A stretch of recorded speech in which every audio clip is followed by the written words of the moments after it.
Olá, meus amores, estamos de volta finalmente, aos poucos, não é mesmo? Eu tô morrendo de saudade, pra mim é maravilhoso ter um pouquinho desse contato com vocês, mesmo que seja assim, cada um na sua telinha por enquanto, tá? Eu quero dizer que eu li todas as mensagens que foram colocadas no mural, naquela atividade de reflexão. Eu fiquei emocionado, eu fiquei muito feliz de ver vocês se expressando, vocês compartilhando um pouquinho do que tem sido a sua rotina com o professor. E quero dizer que não deu para responder um a um, mas eu quero mandar aqui minha mensagem de solidariedade, quero mandar minha mensagem de esperança e dizer que realmente não está sendo fácil para ninguém e que a gente está segurando juntos, não tem outro jeito, a gente vai ter que seguir juntos. Quero demonstrar meu carinho e minha disponibilidade para quem estiver precisando de ajuda, quem estiver precisando de uma escuta que seja, viu? Nesse momento a gente precisa se apoiar e precisa colaborar um com o outro, da maneira que der, não é mesmo? Então, a todos vocês que compartilharam sua vida lá comigo, muito obrigado e espero que vocês fiquem bem, viu? Um grande, grande beijo. Então, vamos à nossa aula número 1. Segue aqui comigo. Temos agora... Pronto. Olha eu aí. No cantinho, seu professor. Para quem não lembra do meu nome, para quem não lembra da minha cara, aqui é o professor Otávio, professor de Sociologia, que vou te acompanhar nesse primeiro ano, ou nesse tempinho que a gente tiver de relembrar o primeiro ano que a gente não conseguiu concluir ano passado. Então tá tudo bem, né? Não vou aqui repetir tudo que vocês já viram nas lives, nas oficinas. Basicamente, eu vi que vocês têm um bom conhecimento de como mexer nas ferramentas, mas para lembrar vocês aqui algumas regras de convivência, que a gente precisa sempre estar pensando em como a gente vai usar as ferramentas, aonde eu vou postar as atividades, como eu vou pontuar, o que eu espero de vocês. Então, bem rapidinho aqui, segue comigo. Olha aí, nosso Google Sala de Aula é o nosso ponto de encontro. Tudo vai acontecer por ali, tá? Quando eu tiver uma aula para postar, vai ser pelo Google Sala de Aula. Quando eu tiver as atividades para postar, vai ser por lá também. Quando eu tiver um aviso, vai ser por lá, tá? Então, nosso ponto central é o Google Sala de Aula. Isso não quer dizer que a gente não possa se comunicar por outros lugares, né? Então, o WhatsApp, o grupo do WhatsApp, os seus líderes vão passar sempre as atividades, os lembretes, todas as vezes que a gente tiver um encontro. E vocês também podem passar dúvidas por eles que vão chegar até mim, tá bom? Presta atenção. As nossas aulas, no momento, vão acontecer todas as segundas-feiras a cada 3 semanas. Então, hoje, né, dia 29, vai ser nosso primeiro encontro e daqui 3 semanas a gente tem nosso segundo encontro. Ah, professor, quer dizer então que a gente vai ficar sem sociologia nesse tempo? Não. Eu já planejei uma atividade que assim que vocês terminarem essa aula já vai estar disponível lá no Google Sala de Aula e o prazo de entrega dela vai ficar para a próxima terça-feira, se eu não me engano, dia 6 de abril, tá? A gente vai chegar lá. Então, como funciona, tá? Vocês vão ver essa aula curta aqui comigo, eu quero passar pelos principais conceitos aqui com vocês e aí eu vou soltar a lista de presença. Então, assim que terminar a aula, a lista de presença vai estar lá e presta muita atenção, a lista de presença só vai ficar aberta até a meia-noite do dia que eu passei a aula. Então, se vocês estão vendo essa aula agora de manhã, podem assistir à tarde também, podem assistir depois, mas a lista de presença tem que ser assinada no mesmo dia, tá? Isso para o professor ter um controle aqui de quem está presente, quem está sintonizado, quem prestou atenção e por aí vai, né? Além do nosso material aqui no Google Sala de Aula, vocês têm sempre o seu livro didático, o seu velho conhecido de viagem, sempre até o terceiro ano vocês vão estar com ele, Sociologia em Movimento. Vou passar as páginas onde está o conteúdo daqui a pouco. E além do livro didático, vocês têm também os cadernos de apoio, né, eu também vou colocar tudo lá no Google Sala de Aula assim que eu terminar de postar essa aula aqui para vocês. Vamos lá? Então, como eu faço para tirar dúvida, professor? Não entendi, você não está ao vivo, eu não estou conseguindo comunicar com o senhor, como eu faço? Bom, eu vou primeiro abrir uma caixa de dúvidas lá no nosso mural. Vocês podem soltar todas as dúvidas que vocês tiverem por lá, que assim que der eu vou lá responder vocês, viu? Além disso, vocês também podem e devem frequentar os meus plantões de dúvida, que eu vou marcar ou pelo WhatsApp, por uma chamada de áudio, que eu estou tentando ainda ver como é que eu faço isso, ou se não, pelo Google Meet, que a gente vai agendar com antecedência também, para ninguém ter problema de marcar corrido, né? Seguindo então, olha aí, esse é o nosso resumão da aula de hoje. Aqui a gente vai passar por 5 pontos principais para a gente começar a aquecer nossa mente de novo, lembrar sobre as primeiras conversas que a gente teve lá no início do nosso ano. E aí eu quero ver quem é que está sintonizado, quem é que tem a memória fresca, e mesmo quem não tiver, tá tudo bem, porque a gente vai aqui com calma, tá? Não tem necessidade de correr, não tem necessidade de saber tudo nessa aula de hoje, tá? O que eu quero de vocês são esses 5 pontos que a gente vai chegar até o final. O que quer dizer isso? Primeiro eu vou soltar algumas frases disparadoras, algumas coisas que vocês podem ter escutado já na sua vida, alguns ditados populares, e a gente vai refletir sobre eles, porque eles vão encaminhar o nosso tema da aula, né? Número 2, a gente vai passar por uma reflexão sobre o lugar do indivíduo na sociedade. A sociedade e o indivíduo. Essa relação de 2 e 2. Quem será que controla quem? Quem será que influencia quem? Quem veio antes? Para isso a gente vai usar a historinha do Mowgli, esse exemplo que muitos de vocês já conhecem, que é um ícone da cultura popular, pelo menos da década de 90, que é quando eu nasci. E o ponto 3, a gente vai falar então sobre um autor muito importante para esse tema de hoje, que é o processo de socialização, né? Para falar sobre o processo de socialização, a gente vai dar uma olhadinha no que o Peter Berger tem a dizer, e ele vai falar no livro dele A Construção Social da Realidade, né, alguns pontos que são muito importantes de vocês gravarem, anotarem e depois jogarem isso numa atividade de reflexão que eu vou colocar para vocês, viu? Então fica atento aí. Ponto 4. Vamos falar então sobre socialização primária e secundária. Quem já estava comigo lá em 2020, lembra que a gente já fez um momento, né, de pensar sobre essas etapas de socialização, e eu também já propus uma redação lá atrás, talvez a gente retome ela mais pra frente, mas esses são conceitos-chave para a gente entender nossa aula de hoje. O professor já está com a garganta seca. Número 5, instituições sociais. O que é isso, pelo amor de Deus, não entendo, calma, não é nenhum bicho de 7 cabeças, e a gente vai entender tudo na aula de hoje. Então, sem mais enrolação, bora para nosso ponto 1. Olha aí, temos aqui 3 frases, né? A primeira que eu coloquei em cima é um ditado popular que eu tenho certeza que você já escutou ou você já falou. Ó, repete comigo. Diga-me com quem andas e te direi quem tu és. E aí? O que vocês pensam sobre isso, hein? O que será que essa frase está querendo dizer pra gente? Parece meio óbvio, né? Parece que eu estou tentando aqui falar uma coisa que todo mundo sabe. Mas vamos refletir um pouquinho mais profundamente nessa frase, né? Quer dizer então que as pessoas que estão ao meu redor estão formando a minha personalidade? Será que eu escolho quem está ao meu redor? Será que eu parto pelos interesses que a gente tem em comum? Será que meus amigos, minha família, as pessoas com quem eu ando no cotidiano estão influenciando, moldando a minha personalidade? Quem eu sou perante a sociedade? E aí, o que vocês pensam, hein? Vai fazendo suas anotações no caderno e depois vocês vão ter a chance de jogar tudo isso para a atividade que eu colocar junto com a lista de presença, viu? Vamos ver mais uma aqui. Temos aqui um versículo da Bíblia para os nossos queridos cristãos aí que devem estar sintonizados nesses versículos, né? Eu tive que fazer uma pesquisa porque eu não sou muito conhecedor do texto bíblico, mas eu quis colocar aqui porque ela também diz sobre o nosso tema. Aquele que anda com homem sábio será sábio, mas o companheiro de tolos será destruído.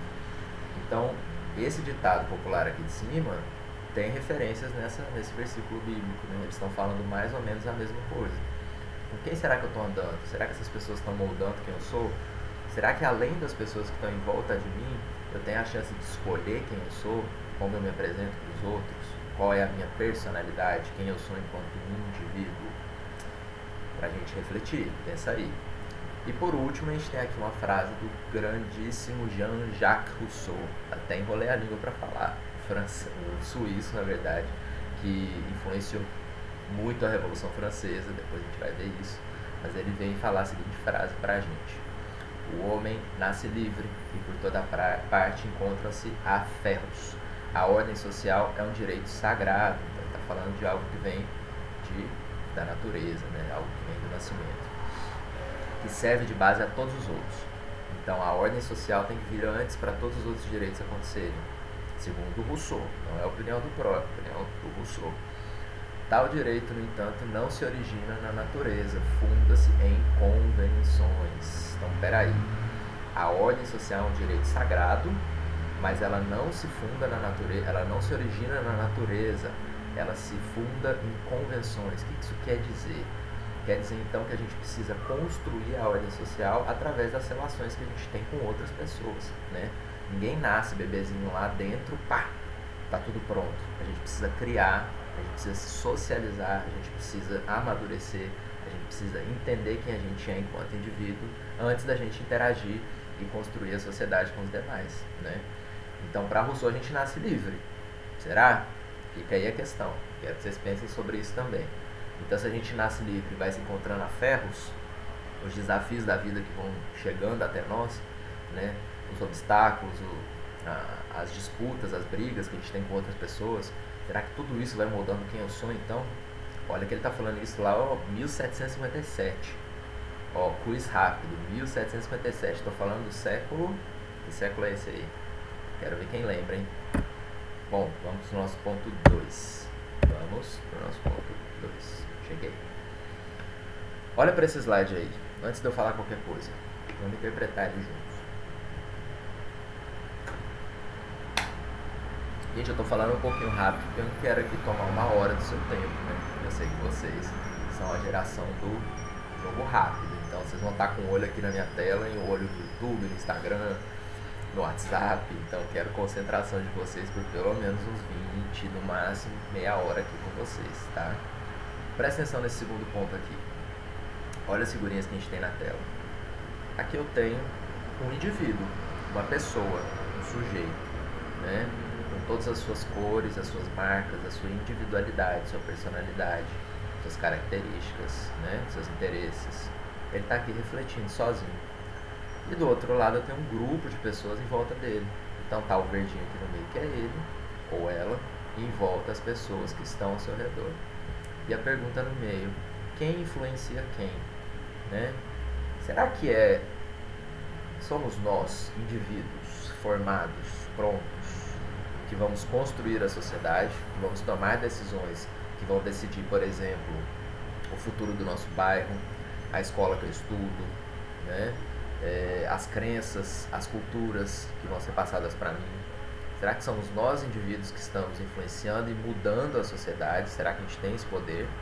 Ou será que é o contrário, que é a sociedade que está construindo a pessoa que eu sou, que está definindo os meus interesses, que está fazendo com que eu me comporte de maneira X ou Y? O que vocês pensam? Ou será que são os dois? Um influencia um, que influencia o outro, que influencia um, que influencia o outro. Um ciclo sem fim, para quem gosta de Rei Leão. E aí? Falando em Rei Leão, em desenhos da infância, olha o Mowgli aí embaixo, né? Esse, na verdade, é um print que eu tirei do filme mais recente que teve do Mowgli, que é o filme live action, que é o filme com atores reais, né? Que simulam uma realidade.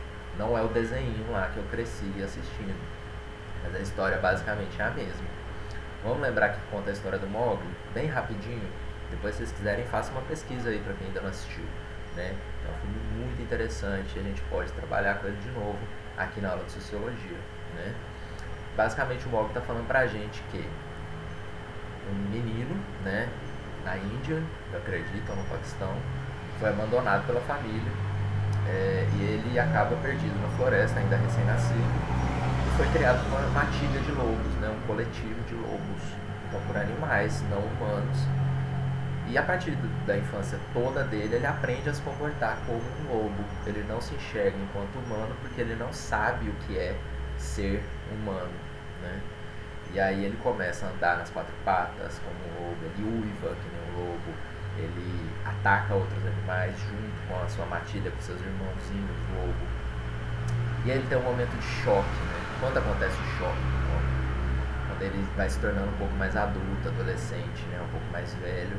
E ele encontra de novo a aldeia, né, a civilização humana de onde ele veio.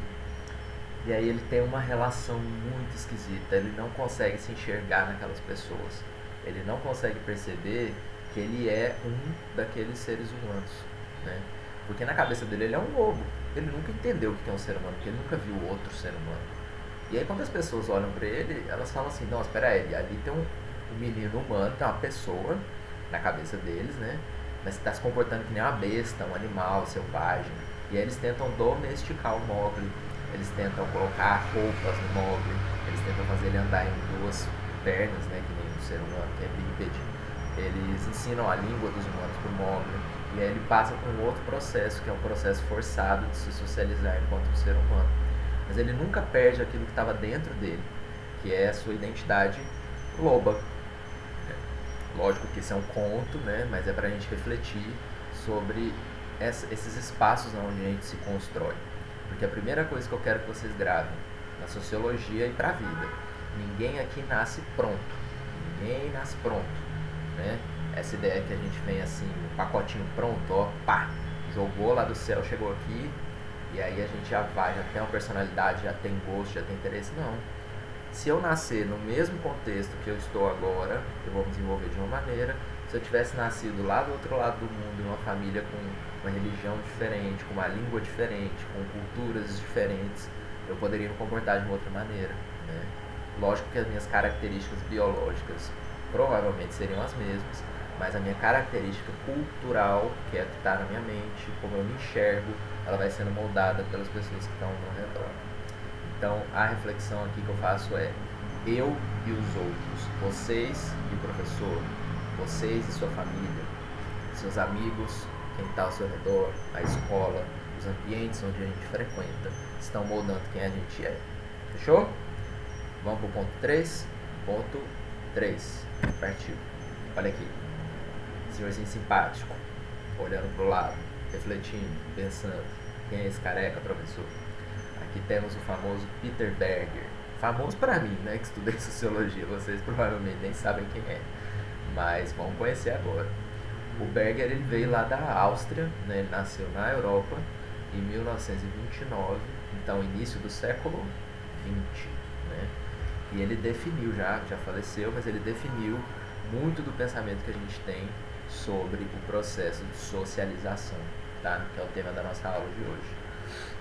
Então, o Berger escreve esse livro, chama A Construção Social da Realidade, e ele está querendo dizer para a gente basicamente uma coisa, que é o que eu coloquei aqui, ó. A ideia principal do Berger é qual?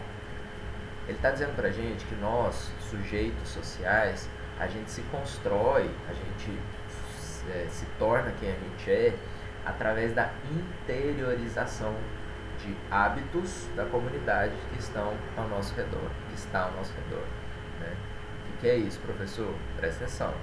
O Berger está dizendo para a gente, né, através das pesquisas dele, dos estudos dele sociais, que nós, pessoas, estamos nos montando, estamos nos construindo a cada relação social que a gente cria e que a gente está inserido, né? Então, os hábitos do meio social que está ao redor, né, como as pessoas se comportam, o sotaque que elas falam, a língua portuguesa, as roupas que elas vestem, as festas que elas fazem, né? Aqui em Salvador é diferente de São Paulo, que é diferente de BH, que é diferente de Belém do Pará. E mesmo dentro das próprias cidades, a gente tem bairros diferentes, comunidades diferentes, a gente tem culturas mescladas, né? A gente tem uma raiz africana muito forte no Brasil, principalmente aqui em Salvador, mas a gente também tem raízes cristãs europeias, ibéricas muito fortes, que às vezes se colidem, às vezes se mesclam e formam uma coisa nova. A gente tem pessoas que não professam religião nenhuma, que professam outras religiões. Então tudo isso eu vou interiorizando, eu vou absorvendo que nem uma esponja. Então a ideia principal dele é essa: nós pessoas somos esponjas. Tudo que está ao meu redor eu vou sugando.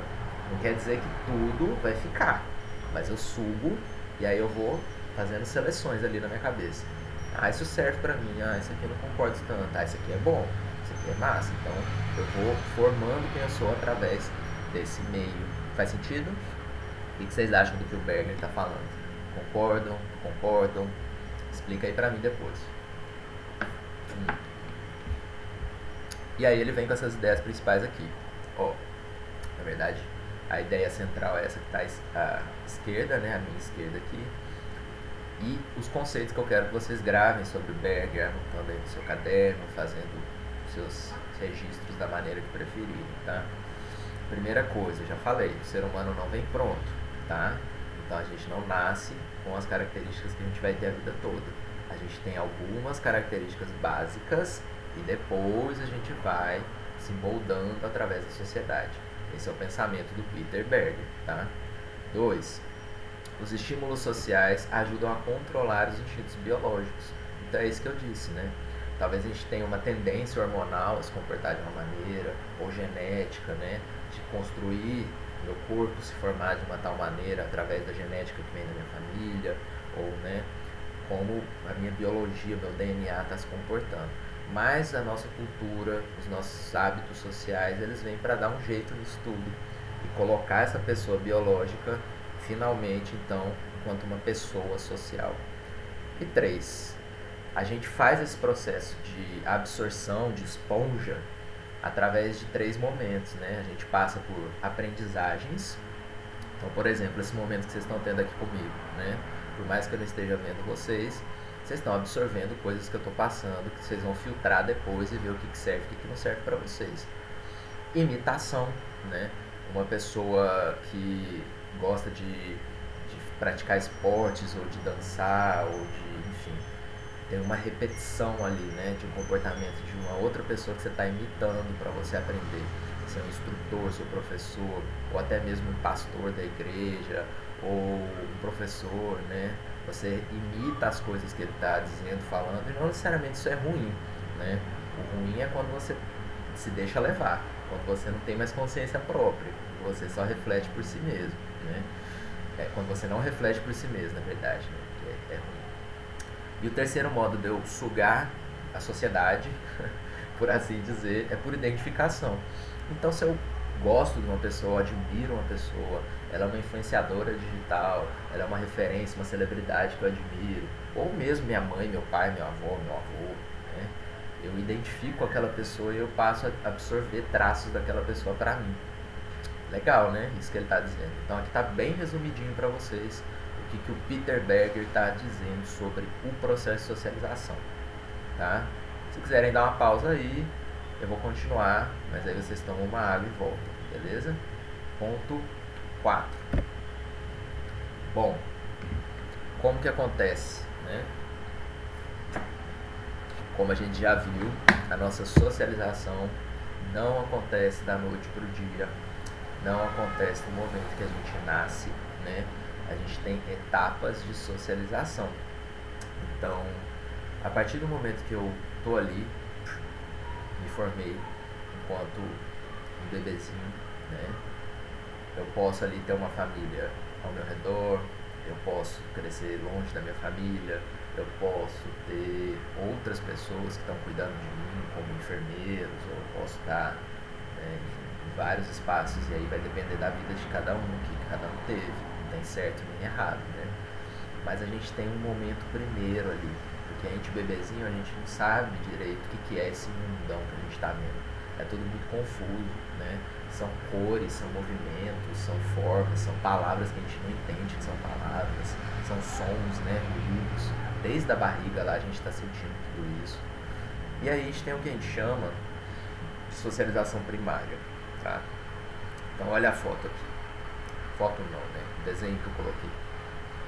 Um pai segurando o bebezinho, e o bebezinho tá brilhando de ideias ali, ele tá, nossa, tá tudo muito novo para ele, tá tudo fazendo sentido, né? Mas quem é a primeira pessoa que ele vai olhar e vai ter referência? Quem é a primeira pessoa que ele vai tentar absorver para entender quem ele é? Nesse caso do desenho aqui é o pai, né? Mas podem ser vários outros personagens da nossa vida que tiveram nessas etapas principais, iniciais da nossa vida, né? Então aqui na socialização primária são os traços que vão ficar, é aquilo que vai ser gravado na nossa raiz, independente se a gente, quando se tornar mais velhos, né, decidir se afastar dessa família ou ter uma personalidade muito diferente deles, não importa. Isso no nosso psicológico, na nossa construção mental, vai estar sempre gravado ali. porque são os vínculos mais duradouros. Pensa um exemplo muito óbvio aqui comigo, né? A língua que eu estou falando aqui com vocês, qual língua é? Língua portuguesa. Por mais que o sotaque do professor mineiro às vezes não bata muito aí, não entenda muito bem, e eu também não entenda vocês todas as vezes, a gente fala a mesma língua no geral, né? Tem variações que vêm da nossa socialização que foi diferente, né? Mas essa língua a gente aprendeu com quem? A gente não sabe, não nasceu sabendo falar português. Essas primeiras pessoas que estavam ao nosso redor fizeram parte da nossa socialização primária, né? Não quer dizer que elas não estejam ainda, podem estar, mas esses primeiros anos de vida é quando a gente absorve mais informação, tá? E é quando a gente passa por essa socialização mais intensa, é quando a gente vai se formar mesmo enquanto um sujeito social, tá? Só que a vida não para aí, a gente continua vivendo, a gente continua conhecendo novas pessoas, escolhendo amizades, entrando no mundo do trabalho, né, passando pela escola, pelas igrejas, pelos campos de futebol, por aí vai. Né? E a gente passa pelo que a gente chama de socialização secundária. Olha essa moça estudando aí embaixo, né? Provavelmente ela já está na universidade, ela já tem traços culturais muito fortes, que são dela, da socialização primária, e ela tá passando agora por um segundo momento, que é um momento mais de escolha, né? Escolha entre aspas, porque nem sempre a gente escolhe, mas é um momento que a gente já tem mais consciência de quem a gente é. A gente pode mudar? A gente muda a vida inteira, viu, gente? Mas nessa socialização secundária, a gente já é mais ou menos formado. Nossa mente já entende, a gente olha no espelho, a gente se reconhece, a gente já fala uma língua, a gente já pertence a uma cultura. Então, dificilmente isso vai ser apagado. Na verdade, isso nunca vai ser apagado. Que nem o Mowgli lá com os lobos. A parte loba dele vai estar sempre lá dentro. Tá? Então, aqui na socialização secundária, são relações mais rápidas, às vezes, ou que a gente tem uma amizade na época do ensino médio, depois na universidade a gente não se fala mais, né? E que vão marcando a gente, sim, que vão transformando a gente, mas que, na verdade, não fizeram parte dessa raiz lá de trás. Então aqui a gente vai chamar de socialização primária e socialização secundária, tá? Não quer dizer que uma seja mais importante que a outra, mas isso tem a ver com o grau de influência que teve na construção da pessoa que a gente é, tá bom? E olha no cantinho aqui o que o professor colocou. Agentes de socialização. E aí, professor, hoje você tá com muito conceito, hein? É muita coisa. Gente, eu gravei esse vídeo justamente para vocês poderem pausar, tomar um café, tomar um banho, refrescar a cabeça, voltar, anotar, assistir de novo, ver minha cara de novo, né? Então, aqui tá pra vocês, é pra vocês estudarem, tá? Então, é bastante conteúdo, eu sei, pra uma primeira aula, mas eu quero que vocês saibam que a gente vai com calma, tá? A gente vai aos poucos, e se precisar eu volto também no ponto que a gente tiver com dúvida, tá bom?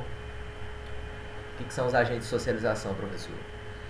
Bom, são todos esses espaços, são todas essas pessoas que fizeram parte da minha socialização, né? Quem são os agentes de socialização?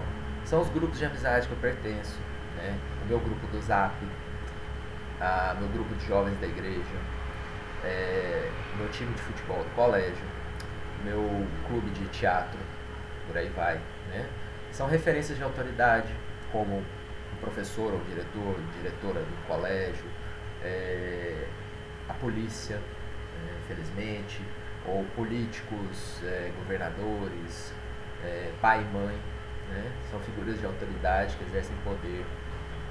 São as mídias digitais ou analógicas que a gente usa, como, por exemplo, o YouTube, o Facebook, o Instagram, o WhatsApp. Estão sempre ali me dando informações sobre o mundo que eu estou absorvendo como esponja e também estou interagindo com esses lugares, tá?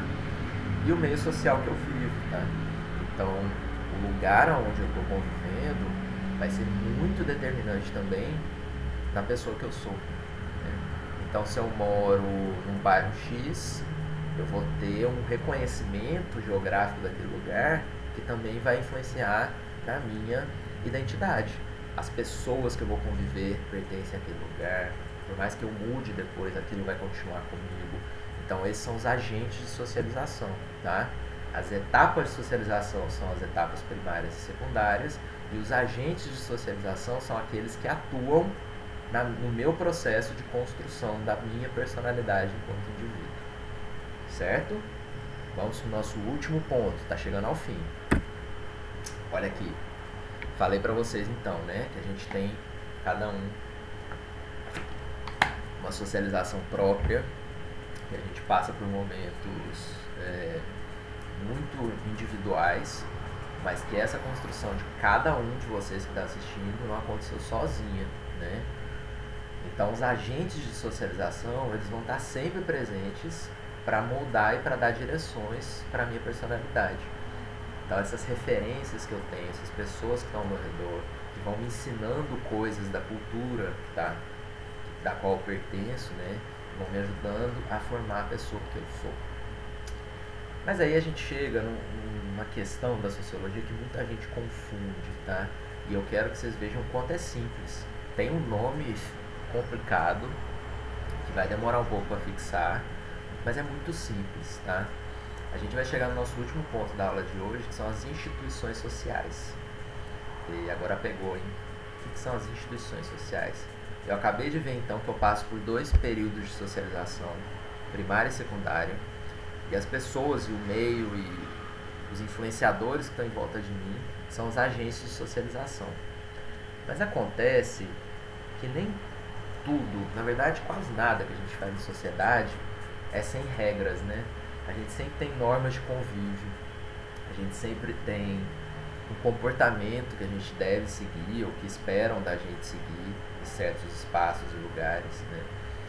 E é justamente esse agrupamento, essa reunião de normas, né? Vou até mudar para o próximo slide, porque aqui estão resumindo. Esse conjunto de ações, de hábitos e essa naturalização desses hábitos que vão definir o meu comportamento enquanto indivíduo, que é o que a gente chama de instituições sociais, tá? Então as instituições são algo maior, é algo que permeia a vida de muita gente, que define o comportamento de um grupo todo, tá? As instituições a gente pode resumir assim então, um agrupamento de hábitos que foram naturalizados pelas pessoas que pertencem àquele grupo. Tá complicado? Mas vamos dar exemplos aqui. Basicamente a gente tem 4 instituições, existem outras, mas 4 instituições que são presentes na vida de quase todo mundo, tá? Então a gente tem a família, a gente tem a escola, a gente tem as religiões e a gente tem o Estado, tá? Bom, a família eu acho que é um exemplo que permeia a vida de quase todo mundo, né? Lógico que existem famílias no plural. Esse aqui é um exemplo que eu dei, a família do Gil, meu ídolo, que tem uma família enorme, uma família que convive ele convive com as ex-esposas, né? E as ex-esposas tiveram filhos com ele, então são filhos de mães diferentes que convivem na mesma família e que ali os descendentes também eles já têm bisnetos, né? São 4 gerações que vão passando a cultura de um para outro, vão passando a personalidade de um para outro. E isso não quer dizer que as pessoas ali não sejam diferentes, elas são, mas tem uma coisa que une elas, que define o comportamento desse grupo todo, que é uma instituição social, que é a família, tá? E aí cada família vai ser de uma maneira. A gente está falando aqui de laços de parentesco. Agora não confundam parentesco, né, com sangue. O parentesco pode ser consanguíneo, ou seja, uma descendência direta, biológica daquelas pessoas, ou um parentesco não consanguíneo, né, por meio de adoção, por meio de afeto, por meio de outras conexões que eu possa ter com aquelas pessoas que me definem enquanto parentes dela, tá? Então nem sempre famílias são formadas por hereditariedade, que nem eu coloquei aqui, que é geração em geração através biologicamente transmitidas, tá? Dentro da família então a gente circula propriedade, a gente circula saberes, a gente circula conhecimento, né? E existe uma divisão de trabalho por gênero ali também, que é muito marcada, principalmente nas famílias brasileiras, né? A gente tem o que a gente chama de patriarcado, que é uma definição de família, onde o homem ele está no centro dessa constituição E o homem vai ser referência para dar ordens, ou para definir o dinheiro, ou para definir a renda, né? E as outras pessoas vão estar em volta dependendo desse homem. E isso ainda bem está sendo desconstruído, tá? Isso não quer dizer que as famílias não têm mais pais, lógico que tem, mas são pais diferentes, são pais mais abertos, mais carinhosos, são pais que dividem tarefas com a mãe, né? Então as coisas estão se equilibrando mais. Essa é uma transformação na instituição social da família, tá? E aí, como eu coloquei, ela pode ser nuclear, que é pai, mãe, ou pai, mãe com seus filhos, só esse núcleo familiar. Ela pode ser monoparental, só uma mãe, só um pai, só a avó cuidando dos netos, ou só uma tia cuidando dos sobrinhos, né? Ela pode ser extensa, como essa família do Gil, que engloba várias outras relações de cunhado, de genro, de nora, e aí vai. Uma família que não é nuclear, é uma família extensa, né? Então esse é o primeiro exemplo de instituição social, gente, tá? Então voltando, o que é instituição social? É esse grupo, esse conjunto de normas que os indivíduos seguem e que vão moldando o nosso comportamento, que vão determinando as pessoas que nós somos, tá? Entrou aí, captou, sintonizou, fez sentido, tá? Segunda instituição social, bem rapidinho aqui, tá? A escola, gente, a nossa querida escola, né? Por que ela é tão importante? Porque ela também é uma instituição social. É através da escola que a gente vai ter uma extensão do meio social. A gente vai conhecer novas dimensões, novos grupos, novos espaços, novas conversas. A gente vai abrir essa mente, né? Então, ela também é responsável por transmitir uma cultura do grupo que eu pertenço, né? Os saberes acumulados pelas pessoas que já partiram desse mundo, né? Ela também é responsável por fazer a gente refletir sobre o meio que a gente pertence. Então, ela também condiciona o nosso comportamento, né? A partir do momento que eu tenho normas a seguir ali, tenho que vestir um uniforme, tenho que seguir o horário, tenho que... Tudo aquilo que vocês acham que corre, tudo isso faz parte de uma instituição também, porque ela exerce controle sobre os indivíduos, né? Mas e aí, uma pergunta que eu faço para vocês. Será que a escola, ela só exerce controle sobre a gente, né? Ela só força o nosso comportamento a ser de tal maneira? Ou ela também dá espaço para a gente criar autonomia, desenvolver ideias, traçar um futuro, dar oportunidades, né? Será que é um pouco dos dois? O que vocês pensam sobre isso? Depois eu quero ouvir vocês lá na lista de presença, tá? Vocês vão colocar para mim. Então grava isso. Bom, as instituições sociais, elas podem ser tanto públicas quanto privadas, né? Que eu coloquei aqui do lado. O que isso quer dizer? As instituições podem dizer respeito a uma relação mais íntima, mais pessoal, como o caso da família, ou ela pode ser algo mais público, algo que envolve outros grupos que não aqueles que fizeram parte da minha socialização primária ou daquele grupo que é mais próximo a mim. Uma esfera mais pública mesmo, que envolve a toda a sociedade. Como, por exemplo, uma escola, né? Uma escola pública, ela atende ou deveria atender a todos os cidadãos, né? Independente de qualquer condições, eles têm que ter direito a essa escola e a essa educação. Vamos finalizar? Por último aqui, mais duas instituições para a gente refletir e depois conversar. As religiões, gente, de um modo geral, são instituições sociais, né? Porque a religião vem desse latim aí, religare, né? Essa conexão com o espiritual, de qualquer maneira que seja. Tem pessoas que têm, tem pessoas que não têm, tá tudo bem. Tem uma multiplicidade de religiões muito grande no mundo. Então o maior erro que a gente pode cometer é achar que a nossa fé ela é única e ela é a única correta, a única verdade, porque isso é muito ofensivo, isso é muito agressivo para a fé de outras pessoas, né? Porque você não gostaria que fizessem isso com a sua fé. Então a gente tem que tomar esse cuidado de diferenciar o que é a minha fé pessoal do que é a religião, tá?